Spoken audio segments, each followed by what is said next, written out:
የጠቀሙኝ ቻናሎች አንደኛ ላይ ዲስክሬት አካዳሚ ይባል። ሌላ ተማሪ ይህንን አድርጌያለሁ የምትል ነገር ካለ? ኮንሲስተንሲ ነው። ኤፈርቱን ሳወጣ ደግሞ እንደ ለርኒንግ ኮምፒተንሲ ነው ማውጣው። ሰላም ተማሪዎች፣ በዛሬ ቪዲዮአችን በ2017 ኢንትራንስ ኤግዛም 560 ያመጣውን የራሱን ኤክስፒሪየንስ እና የራሱን ልምድ ለእናንተ ሊያካፍል ወደ እናንተ መጥቷል። ስለዚህ ለዚህ ቻናል አዲስ ሆናችሁ ቻናሉን ሰብስክራይብ፣ ቪዲዮን ሼር፣ ላይክ በማድረግ ጀምሩ። እስከ መጨረሻ ከኛ ጋር መቆየት እንዳትረሱ። ቀጥታ ወደ ቪዲዮ። እሺ፣ በመጀመሪያ ስምህ ማን እንደሆነ፣ ከየት ትምህርት ቤት እንደሆንክ እና ውጤት ስንት እንደነበረ ነገርንና ወደ ሌላው ጥያቄ እናልፋለን። ስሜ ዳዊት ግርማ ይባላል። የመጣሁት ከነቀምት ነው። ነቀምት ወለጋ። የመማረው ቤተ ለካዳሚ ትምህርት ቤት ይባላል። የዚህኛውን አመት ኢንትራንስ ፈተና ወስጄ ነበር። ያመጣሁት ውጤት ደግሞ ጥሩ ነው። 560 ያመጣሁት ይሄ ነው። ቴንክ ዩ። በድጋሚ እንኳን ደስ አለህ። ቴንክ ዩ። እሺ፣ ውጤት እንደጠበቅከው ነው? ማለቴ የጠበቅከው ስንት ነበረ? ውጤቱን ስታገኝ ስሜቱ እንዴት ነበረ? ምንድነው የተሰማህ? ስሜቱ የተደባለቀ ነው። እንደጠበቅኩት ነው። ፈተናው ግን ስለዘገየ የሚወጣበት ቀን ሳይወጣ በፊት አንድ ቀን 2 ቀን ቀድሞ እየፈራው ነበር። ግን እግዚአብሔር ረድቶኝ ደግሞ የለፋበትን አግኝቻለሁ። በአንዳንድ ሳብጀክቶች ቅርብ ይለኝም ግን አሪፍ ነው ውጤቱ። በጣም ደስ ይላል። ይህን ውጤት እንድታመጣ የረዳ ትልቁ ምስጢር ምንድን ነው ብለን የምታስበው? ዋና ነገር በባህሪ እኔ ራሴ መሸነፍ አልፈልግም። ሁሌ ማሸነፍ ነው የምፈልገው። ደግሞ በምሰራው ስራ ሁሉ ኮንሲስተንሲ ሁሌ ያለኝ፣ ዲስፕሊን ሁሌ ያለኝ። ፐርፌክት ባልሆንም ግን በተቻለኝ መጠን የማደርገውን ስራ እስከ መጨረሻው ማድረስ፣ እስከ መጨረሻው መፈጸም ስለሚፈልግ ይሄ ባህሪ ለዚህ ስኬት ረድቶኛል ብዬ አስባለሁ። ዋው፣ በጣም አሪፍ ነው። ሌላ ጥያቄ ደግሞ ሁሉንም ሳብጀክት እንዴት ስታጠና ነበረ? ማለት 6ቱንም ሳብጀክት ከ9ኛ እስከ 12ኛ ክፍል ስለሆነ እንዴት ስታጠና ነበረ? ካልኩሌሽን እና ቲዮሪ ሳብጀክቶችን። በተለየ ደግሞ ብዙ ተማሪ የሚያስጨንቀው ነገር ኤሲዲ እና እንግሊዘኛ ነው እና እነሱንም እንዴት ስታጠና ነበረ? እስኪ አንድ ባንድ። እሺ፣ ያጠና ዘዴ እንደ ሳብጀክቱ ይለያያል። እኔ በባህሪ የምወደው ሳብጀክት ማትስ ነው። ሌላው ሰው ሌላ ነገር ሊወድ ይችላል፣ ግን እኔን የሚመቸኝ ማትስ ነው። ከማትስ ስነሳ አብዛኛው ጊዜ ከመጽሐፍ ከቴክስት ቡክ ነው የምጠቀመው እንደ ኢንትሮዳክሽን ፓርት። ከዛ በኋላ ግን ኩዊዞችን እየሰራው የተለያዩ ጥያቄዎችን እየሰራው ከትምህርት ቤትም ከተለያዩ የቴሌግራም ግሩፖችም ጥያቄዎችን እያወረድኩ እየሰራው እጠቀማለሁ። ሌላው እንግሊሽ እና ኤስኤቲ እንግሊሽ ፓርቱን ደግሞ ከተለያዩ ጋይድ ቡኮች በተለይ ደግሞ ከኤክስትሪም እጠቀማለሁ። ኤክስትሪም እንግሊሽ በጣም አሪፍ ነው። ሌላም መጽሐፍ ሊጠቀሙ ይችላሉ፣ ግን እኔ አብዛኛውን ባየሁት ጊዜ ኤክስትሪም አሪፍ ነው። ብዙ ጥያቄ ስላለው ከሌላ መጽሐፍ ከሌሎች ጋይድ ቡኮች ኤክስትሪም ቢጠቀሙ አሪፍ ነው።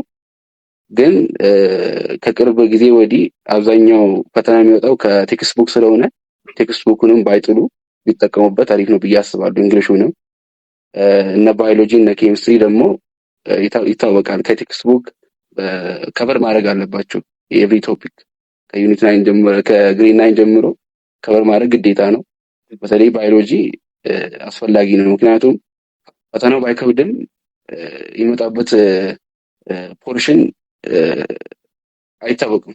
ከየትኛውም ፖርሽን ሊያወጡ ስለሚችሉ በተቻላቸው መጠን ሁሉንም ዩኒት ከቨር ቢያደርጉ አሪፍ ነው የሚሆነው። ኬሚስትሪ ደግሞ ጥያቄ ቢሰሩ የተለያዩ ጥያቄዎችን ቢሰሩ አሪፍ ነው ከማንበብ ባሻገር። ሌላው ፊዚክስ ነው። ፊዚክስ ደግሞ ቲዎሪውን ኮንሰፕቱን ተረድተው ጥያቄዎቹን ቢሰሩ፣ ለዛም ደግሞ ኤክስትሪም ቡክ አሪፍ ነው። ሌላም ቡክ ሊጠቀሙ ይችላሉ። መጽሐፎችም በተለይ አዲስ የወጡ ካሪኩለሞችን ቢጠቀሙ አሪፍ ነው። ከድሮ ካሪኩለም ይልቅ አዲስ የመጣ ካሪኩለም ይሻላል። እሱም ቢጠቀሙ አሪፍ ውጤት ሊያመጡ ይችላሉ። ዋው፣ በጣም አሪፍ ነው። ከዚህ ጋር ተያይዞ ደግሞ ሌላ ጥያቄ የሚነሳው ነገር ከ9ኛ እስከ 12ኛ ክፍል ስለሆነ እንዴት ከቨር አደረግ? በጣም ብዙ ስለሆነ በጣም ብዙ ተማሪ የሚያስጨንቀው ይሄ ብዬ አስባለሁ። እንዴት ጨርስ እችላለሁ ምናምን ብሎ ስለሚጨነቁ አንተ እንዴት እየጨረስክ ነበር ከ9ኛ እስከ 12ኛ ክፍል? እሱ በጣም ወሳኝ ጥያቄ ነው። ግን ልጆቹ ባህሪ ነው የሚወሰነው። አንዳንድ ሰው በትንሽ ጊዜ ውስጥ አጥንቶ ከበር ማድረግ ይችላል። አንዳንድ ሰው ደግሞ ረጅም ጊዜ ይወስድበታል። እኔ ባህሪ ጭንቀት ስለማልፈልግ ረጅም ጊዜ መተስ ፈልጋለሁ። አንድ አመት በቂ ነው ሁሉንም ነገር ከበር ለማድረግ። እኔ የጠቀምኩት ሜተድ የዛሬ አመት ውጤት ከመጣ በኋላ ነው የጀመርኩት። የእነሱን ኢንተርቪው ሰምቼ የሌሎቹን ኢንተርቪው ሰምቼ ነው የጀመርኩት እና አንድ አመት ወስደው ቢያጠኑ ከዛሬ ጀምሮ ቢያጠኑ ቢያንስ በአንድ ቀን አንድ ዩኒት ቢከበር ቢያደርጉ ሊጨርሱ ይችላሉ። መጨረስ ብቻ ሳይሆን ራሱ 2-3 ወር ሲቀር ራሱ ከበር አድርጎ ሪቫይዝ ማድረግ ይችላሉ። ግን እንደ ልጆቹ ባህሪ ነው የሚወሰነው። አንዳንድ ልጆች በ4 ወር ውስጥ በ3 ወር ውስጥ ጀምሮ ሊጨርሱ ይችላሉ። ግን እሱ ሪኮመንድ አይደረግም። ጊዜ ወስዶ ቢያጠኑ አሪፍ ነው የሚሆነው። ኦኬ ቴንክ ዩ። ቀጣይ ደግሞ የኢንትራንስ ኤግዛም ጥያቄዎችን በዩኒት ውስጥ ትሰራ ነበረ ወይስ አንብበህ ከጨረስክ በኋላ ነው እየሰራክ የነበረው? አብዛኛው የጀመርኩት ከ6ኛ ወር በኋላ ነው። 6ኛ 7ኛ ወር ስርስ ነው እያንዳንዱን የአመቱን ጥያቄዎች መስራት የጀመርኩት ከ6ኛ ወር በኋላ ነው። ግን ከዛ በፊትም እንደ በየዩኒቱ ትንሽ ጥያቄዎች 10 ጥያቄዎች 15 ጥያቄዎች ሳገኝ እሰራለሁ። ማንበቤን መረዳቴን ለመፈተን ማለት ነው። ግን እንደ ጥያቄ ለመስራት ብዬ አስቤ እቃቅጄ የጀመርኩት ከ6ኛ ወር ወይ ከ5ኛ ወር እንደዛ አካባቢ ነው። ምክንያቱም እንደ አሁን ቢጀምሩ ጥያቄ መስራት ይከብዳቸዋል፣ ፍራስትሬት ያደርጋቸዋል። ምክንያቱም ቶፒኮቹ በጣም ሰፊ ስለሆኑ አድካሚ ነው የሚሆነው። ስለዚህ ትንሽ አጥንቶ ወደ 5ኛ 6ኛ ወር ከገቡ በኋላ ትንሽ ከበር 50% ከበር ካደረጉ በኋላ እንደ አዲስ በቃ የ2011 የ2012 ብሎ ቢጀምሩ አሪፍ ነው የሚሆንላቸው።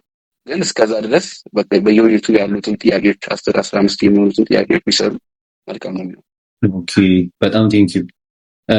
ሌላ ደግሞ ሁሉም ተማሪ የሚያስጨንቀው ሌላ አንድ ነገር አለ፣ በጣም ወሳኝ ነገር ከ9ኛ እስከ 12ኛ ክፍል ነው እና አንብበው ከጨረሱ በኋላ አንዳንድ ቶፒኮች፣ ዩኒቶች፣ ሳብጀክቶች የሚረሱ አሉ እና እነሱን እንዴት እያስታወስክ ነበረ?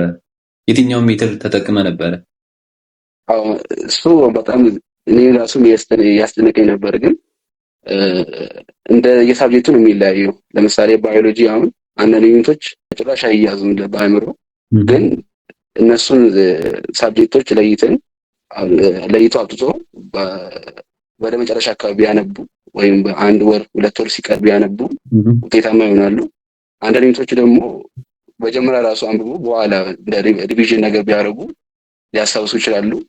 ግን ዋናው ነገር መሸንደል ሳይሆን አሁንም ኮንሴፕቱን ተረድቶ ከዛ በኋላ ደግሞ እንደ ሪቪዥን ቢያደርጉ በአስተማሪዎች ደግሞ መጨረሻ የ12ኛ ካሪኩለም ሲጨርሱ ወደ 9ኛ 10ኛ ስለሚያልፉ እነሱ ሪቫይዝ ሲያደርጉ ከነሱ ጋር ሪቫይዝ ማድረግ ስለሚችሉ አሁን ከመሸምደዱ ይልቅ ኮንሴፕቱን ተረድቶ ሀሳቡን ተረድቶ ቢያልፉ በኋላ ሪቫይዝ ማድረግ ይቻላል። አንድ ምሳሌ ወስጄ አሁን ለምሳሌ ከ9ኛ ክፍል ታስታውስ ከሆነ ዩኒት 5 ባዮሎጂ ክላሲፊኬሽን በጣም ከባድ ነው ለመያዝ። ክላሶቹን ኦርደሮቹን ለመያዝ ከባድ ነው። ግን እሱን አሁን ለምሳሌ የተጠቀሙት ሜተድ ሀሳቦቹን ኮንሴፕቶቹን ለምሳሌ አሁን የኪንግደም ዴፊኒሽን ወይም የኦርደር ዴፊኒሽን ወይም ስፒሺስ ዴፊኒሽን ወሳኝ መያዝ የሚችሉትን መጀመሪያ እነሱን ለመያዝ ሞክሬያለሁ። ከዛ በኋላ ደግሞ መሸነፍ ያለብኝን ደግሞ ወደ መጨረሻ አካባቢ በቃ 1 ወር ሲቀረው ወይም 2 ሳምንት ሲቀረው እንደዛ ለማንበብ ሞክሬያለሁ። ምክንያቱም እነሱን እንደምንም ብናነብ በኋላ ይረሳሉ ባህሪያቸው ስለሆነ ለነሱ ላይ ተጨንቀን ከምንቸገር ወደ በኋላ አስቀርተን ማንበብ እንችላለን። ግን ሀሳቦቹ ዋና የሚባሉትን ብናጠና እነሱ የምንረዳ እነሱ ስለማይረሱ ሌሎቹን ደግሞ መጨረሻ አካባቢ መረዳት እንችላለን። ለምሳሌ አሁን ግሬድ 12 አዲስ ካሪኩለም ዩኒት 5 ማስ ማለት ነው ቲዮሪ ነው አብዛኛው። አሁን ከሌሎቹ የማትስ ዩኒቶች ትንሽ ይከብዳል ለመያዝ ሀሳቦቹ።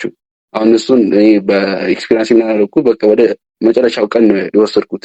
ነገ ማትስ ስንፈተን በቃ ወሳኝ የሆኑትን ብቻ ነው ያነበብኩት። ምክንያቱም ቀደም ብዬ ከምቸገር በቃ ነገ ስባል ስለማረሳው እነሱን አንብቤ በቃ ሲሄድ ጠዋት ማስታወስ ስለሚችል እነዛን ሜቶዶች የሚጠቀሙ ጥሩ ነው የሚሆነው። ግን አንዳንድ ሰዎች ደግሞ መያዝ ይችላሉ በባህሪያቸው። እነሱ ደግሞ ቀድሞውንም ቢያነቡ ስለሚችሉት እንደዛ ቢያደርጉ መልካም ነው የሚሆነው። ዋው በጣም አሪፍ ነው። ሌላ ደግሞ ስታነበው ኖት እያወጣክ ነው የምታነበው ወይስ እንዴት ነበረ? ኖት ታወጣ ነበረ? የምታወጣ ከሆነ እንዴት ታወጣ ነበረ? አብዛኛው ጊዜ ኖት የማውጣው ባዮሎጂ ላይ ነው፣ ባዮሎጂ እና ኬሚስትሪ ላይ። ምክንያቱም ሰፋ ስለሚሉ ሪቫይዝ ለማድረግ ይከብዳል። ቴክስት ቡክ እንደገና ሪቫይዝ ለማድረግ ይከብዳል። ግን መጀመሪያ ማነበው ከቴክስት ቡክ ነው። ግን ሁለተኛ ጊዜ ሳነብ ከቴክስት ቡክ ማንበብ ጊዜ ስለሚያባክን እነሱን ሳብጀክቶች በተሻለ መጠን ሾርት ኖት አውጣለሁ። ሾርት ኖት ሳውጣ ደግሞ እንደ ለርኒንግ ኮምፒተንስ ነው የማውጣው። ለምሳሌ ዩኒት ዋን ላይ ያለው ለርኒንግ ኮምፒተንስ በሱ ላይ ተስቼ ነው እያንዳንዱ ሾርት ኖት የማውጣው። እንደዛ ቢጠቀሙ አሪፍ ነው። ግን ማትስ ላይ እንግሊሽ ላይ ብዙም እንደኔ ኤክስፒሪየንስ ብዙም ጠቃሚ አይመስለኝም። እንደዛ ቢያነቡ ሊረዱ ይችላሉ። ግን ባዮሎጂ፣ ኬሚስትሪ አስፈላጊ ነው። ፊዚክስ ትንሽ ቢጠቀሙ ጥሩ ነው። አንዳንድ ዩኒቶች ላይ እንደሚያስፈልጋቸው ዩኒቶች ካሉ እሱም ቢጠቀሙ አሪፍ ነው። ግን ሾርት ኖት አሪፍ ነው። ለአንዳንድ ሰዎች ደግሞ አንዳንድ ሰዎች ሾርት ኖት ሳይጠቀሙ ማንበብ ይከብዳቸዋል። ግን እንደ ልጆቹ ባህሪ ስለሚወሰን ሁሉንም ሳብጀክቶች ሾርት ኖት አውጣለሁ ካሉ ጊዜው ስለማይፈቅድ አንዳንድ ጊዜ ፕራዮሪቲ ሰጥተው ለባዮሎጂ መጀመሪያ፣ ለኬሚስትሪ ሁለተኛ አድርጎ፣ ለፊዚክስ ሶስተኛ አድርጎ ሾርት ኖት ቢያወጡ በኋላ ሊጠቀሙበት ይችላሉ። ግን መጀመሪያ ላይ ግን ከቴክስት ቡክ በጣም ማንበብ አለባቸው። እዛ ቢያደርጉ ጥሩ ነው። በጣም ቴንኪዩ። አንተ በየቀኑ ስንት ሰዓት ታነብ ነበረ? ስንት ሰዓት ስትተኛ ነበረ?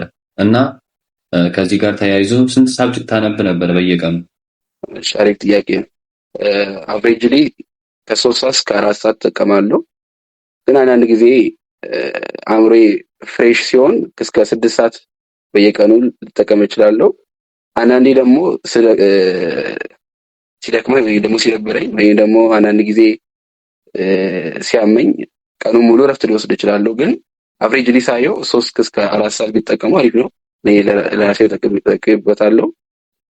ግን አንዳንዴ ደግሞ 6 ሰዓት እስከ 8 ሰዓትም በተለይ መጨረሻ አካባቢ ስለሚጨንቅ እስከ 6 ሰዓት እስከ 8 ሰዓት ሳነብ ነበር። ግን ወደ መጀመሪያ አካባቢ 3 እስከ 4 አቨሬጅሊ ቢጠቀሙ አሪፍ ነው። ሳብጀክት ደግሞ በቀን አንድ ሳብጀክት ቢጠቀሙ አሪፍ ነው ከሚቀላቅሉ። ዛሬ የባዮሎጂ ከሆነ የባዮሎጂ፣ ነገ ደግሞ የፊዚክስ እዛ ቢጠቀሙ አሪፍ ይመስለኛል። ኦኬ ቴንክ ዩ። እሺ አንተ ይህንን ውጤት ለማምጣት 560 ለማምጣት ከሌላ ተማሪ ይህንን አድርጌያለሁ የምትል ነገር ካለ? ቀደም እንደተናገርኩት ኮንሲስተንሲ ነው። ጊዜ ረጅም ስለሆነ ይጨንቃል፣ ይደብራል። አንዳንዴ ቦሪንግ ነው። አንዳንድ ሳብጀክቶች አያልቁም። አንዳንድ ዩኒቶች ግን ኮንሲስተንሲ ያስፈልጋል። ያን ነገር ሳያደርጉ ነው የሳካሁት። ያው ደግሞ አስተማሪዎችን በደንብ ነው የማዳምጠው ከሌላ ተማሪ ይልቅ። በዚህ ኮንፊደንስ አለኝ። በተለይ ደግሞ ማትስ፣ ኬሚስትሪ ላይ በጣም አስፈላጊ ነው። ምክንያቱም ኮንሴፕቶቹ አንዳንዴ ከመጽሐፍ ላይ ገኙ ስለሚችሉ ከጎበዝ ከሆኑ አስተማሪዎች ከኢንተርኔት ሊሆን ይችላል፣ ከመደበኛ ክላስም ሊሆን ይችላል፣ በደንብ ያዳምጡ አሪፍ ስለሚሆን እኔ እንደዚህ ተጠቅሜ ነው። አሁን አንተ ከሌላ ተማሪ ልዩ የሚያደርግ ነገር ኮንሲስታንት እና ዲሲፕሊን መሆን ነው። እና ብዙ ተማሪ የሚያስጨንቀው ነገር ኮንሲስታንት እና ዲሲፕሊን መሆን በጣም ነው የሚከብደው። የሆነ ታይም ላይ በደንብ አንብቦ ይጀምራሉ፣ ከዛ የሆነ ታይም ላይ ያቆማሉ፣ እንደዛ ምናምን እያሉ በጣም ይጨነቃሉ። እና እንዴት ኮንሲስታንት እና ዲሲፕሊን መሆን ይችላሉ? ኮንሲስተንስ እና ዲሲፕሊን ለማምጣት ዋናው ነገር አላማ ማስቀመጥ ነው። እኔ ሞቲቬሽን የሚሰጠኝ አንዱ ነገር ቤተሰቦችን ማኩራት፣ ደግሞ ከኔ በታች ያሉ ብዙ ወንድሞች ስላሉኝ ለነሱ ምሳሌ መሆን ስለምፈልግ ያን ሞቲቬሽን ያን ጎል አስቀምጬ ስለምሰራ ያ ኮንሲስተንሲ ይሰጠኛል። ደግሞ ማንኛውም ሰው ማሸነፍ ይፈልጋል፣ መሳካት ስለሚፈልግ ያን በአእምሮ ውስጥ አስቀምጦ ሁሌ እሱን እያሰለሰሉ ከሰሩ ኮንሲስተንሲ ይመጣል፣ ዲስፕሊን መምጣት ይችላሉ። ግን ፔንፉል ነው የሚሆነው። ከብዙ ነገር ነው አንድ ሰው ሲያጠና የሚጎለው። ግን ያን እውነታ ተቀብለው ቢሰሩ ፍሬ ደግሞ ይታያል። ከትንሽ ጊዜ በኋላ ስለሚታይ ፔንፉል ቢሆንም ዲስፕሊን ማምጣት ኮንሲስተንሲ ማምጣት ግዴታ ስለሚሆን በጊዜ ሂደት ውስጥ አላማቸውን እያሰቡ ቢሰሩ ዲስፕሊን የሆነ ባህሪ ይኖራቸዋል። ከዛ ማድረግ ይችላሉ። ቴንኪው። ከዚህ ጋር ተያይዞ ደግሞ በጣም ሌላ ብዙ ተማሪ ዲስትራክት የሚያደርገው ነገር ሶሻል ሚዲያ ነው እና አንተ ሶሻል ሚዲያን እንዴት ስትጠቀም ነበረ? እንደ ማንኛውም ሰው ሶሻል ሚዲያ እጠቀማለሁ፣ ግን በጊዜ ገደብ እንዲኖረው ሁሌ አደርጋለሁ። ማለት በቀን ከ30 ደቂቃ እስከ 1 ሰዓት ወይም ደግሞ አንዳንዴ እስከ 2 ሰዓት 3 ሰዓትም ሊጠቀም ይችላለሁ። ዲስትራክት ስለሚያደርግ ግን በተቻለ መጠን ገደብ እንዲኖረው ማድረግ እሞክራለሁ። ሌሎች ልጆችም ለአንድ ዓመት ስለሆነ የጥናት ጊዜ የሚኖራቸው እስከ ፈተናው እስከሚያልቅ ድረስ ራሳቸውን ቆጥቦ በዲሲፕሊን እስከ 1 ሰዓት ብቻ ወይም እስከ 2 ሰዓት ብቻ ቢጠቀሙ ሌላውን ጊዜ ደግሞ በጥናት ላይ ወይም ሌላ ነገር ላይ ቢያሳልፉ ስኬታማ ሊሆኑ ይችላሉ። ኦኬ ቴንክ ዩ። ቀጣይ ጥያቄያችን ደግሞ ታይምን እንዴት ማኔጅ ስታደርግ ነበር? ፕላን አወጣለሁ። በየሳምንቱ ወይም በየቀኑ የከፋፈልኩ ፕላን አወጣለሁ። እኛ አሁን ለምሳሌ ከሰኞ እስከ ዓርብ ትምህርት ቤት እንሄዳለን። እንደ ማንኛውም ተማሪ ቀኑን ሙሉ እዛ ስለምንውል ትምህርት ቤት ውስጥ ባለችን ጊዜ ለመጠቀም እሞክራለሁ። በእረፍት ሰዓት ወይም በምሳ ሰዓት ላይ ቤት ስገባ ደግሞ አንዳንድ ጊዜ እንደገባው ለማጣት እሞክራለሁ። አንዳንድ ጊዜ ደግሞ እንደገባው እረፍት ወስጄ ወይም ተኝቼ ከዛ በኋላ ደግሞ በአእምሮዬ ፍሬሽ ሲሆን ደግሞ ለማጣት እሞክራለሁ። ግን ያም ሆኖ ከ3 ሰዓት እስከ 5 ሰዓት እሰጣለሁ። በቀን ውስጥ ግን ይከፋፈላል። ጠዋት ልሰጠው እችላለሁ ወይም ማታ ልሰጠው እችላለሁ። ግን አቨሬጅሊ ሲመጣ ከ3 ሰዓት እስከ 5 ሰዓት እሰጣለሁ። ትምህርት ቤት ደግሞ እጠቀማለሁ። ባለችኝ ፔሪድ ፍሪ ሲሆን ወይም ደግሞ ምሳ ሰዓት ስወጣ ለመጠቀም እሞክራለሁ ጊዜ። ለኢንትራንስ ኤግዛም ስትዘጋጅ ሜንሊ ፎከስ አድርገህ እያጠና የነበርከው እየተዘጋጀክ የነበርከው ቴክስት ቡክ ላይ ነው ወይስ ሌላ ሪፈረንስ ቡክ ላይ ነው ወይስ ዩቲዩብ ቪዲዮ በማየት ነበር? በቀዳሚነት ተጠቀመው የነበረው ቴክስት ቡክ ነው። ሁለተኛ ላይ ደግሞ የዩቲዩብ ቱቶሪያሎችን እጠቀማለሁ ከተለያዩ ቻናሎች። በተለይ የጠቀሙኝ ቻናሎች አንደኛ ላይ ዲስክሬት አካዳሚ የሚባል ቴሌግራም ያላቸው በዩቲዩብ ያስተምራሉ። እነሱ ቱቶሪያሎች ስጠቀም ነበር። ሶስተኛ ላይ ደግሞ ጋይድ ቡኮችን በተለይ ደግሞ ኤክስትሪምን እጠቀማለሁ። ለልጆችም ሪኮመንድ ማድረገው ኤክስትሪም ነው። ምክንያቱም ብዙ ጥያቄዎች አሉት ከዩኒት ጋር የሚያያዝ ብዙ ጥያቄዎች ስለሚሰጡ እሱን ቢጠቀሙት አሪፍ ነው የሚሆነው። ሌላ ጋይድ ቡክን ቢጠቀሙ አሪፍ ነው፣ ግን ኤክስትሪምን ሪኮመንድ አደርጋቸዋለሁ። የመጨረሻ ጥያቄያችን ለ2018 ተፈታኞች ጥናት ለጀመሩም ጥናት ላልጀመሩ ምን እንዲያደርጉ ትመክራለህ? ጥናት ላልጀመሩ ምን ያድርጉ? ለጀመሩ ደግሞ ምን ያድርጉ? አሪፍ ውጤት ለመስራት የሚፈልጉትን ነገር ለማሳካት ምን ማድረግ አለባቸው ብለህ ታስባለህ? የምትመክራቸው ምክር ካለ የምትላቸው ነገር ካለ እድሉን አንተ ሰጣለህ። መጀመሪያ ዓላማ እንዲኖራቸው ለዓላማቸው እንዲሰሩ፣ ሁለተኛ ደግሞ ኮንሲስተንሲ ለመፍጠር ቢሞክሩ፣ ሶስተኛ ጊዜያቸውን ከአሁኑ ጀምሮ ቢጠቀሙ፣ ያልጀመሩ አሁን ቢጠቀሙ ጥሩ ነው። አንዳንድ ልጆች ኮንፊደንስ ያላቸው በኋላ ሊጀምሩ ይችላሉ። ግን አብዛኞቹ ልጆች አሁኑ ቢጀምሩ ጊዜ ትርፍ ስለሚኖራቸው በኋላ ቀስ ብሎ ሪቫይዝ ለማድረግ ጥያቄ ለመስራት ለማረፍም እረፍቱ ስለሚያስፈልግ ለዛ ሰዓት እንዲተርፋቸው ከአሁኑ ቢጀምሩ አሪፍ ነው። ለጀመሩ ልጆች ደግሞ በመጀመሪያ ፌዝ ወይም እስከ 5ኛ ወር እስከ 6ኛ ወር ቴክስት ቡክ ላይ ብቻ ቢያተኩሩ አሪፍ ነው ብዬ አስባለሁ። ምክንያቱም አንዳንድ ጊዜ ጋይድ ቡኮች አስፈላጊ የሆኑ ቶፒኮችን ያስቀራሉ፣ አላስፈላጊ ቶፒኮችን ደግሞ ዲቴል እያስገቡ ሰዎችን ያስጨንቃሉ። ስለዚህ ቴክስት ቡክ ላይ ቢያተኩሩ አሪፍ ነው። ፈተና ወጣቱ ደግሞ ከድሮ ተሽሏል። ቴክስት ቡክ ላይ ብቻ ነው የሚያተኩረው። ስለዚህ ያን ቢጠቀሙ አሪፍ ነው። ለርኒንግ ኮምፒተንሲ እሱን ያነበቡ ቢጠቀሙ ደግሞ በጣም አሪፍ የሚሆንላቸው።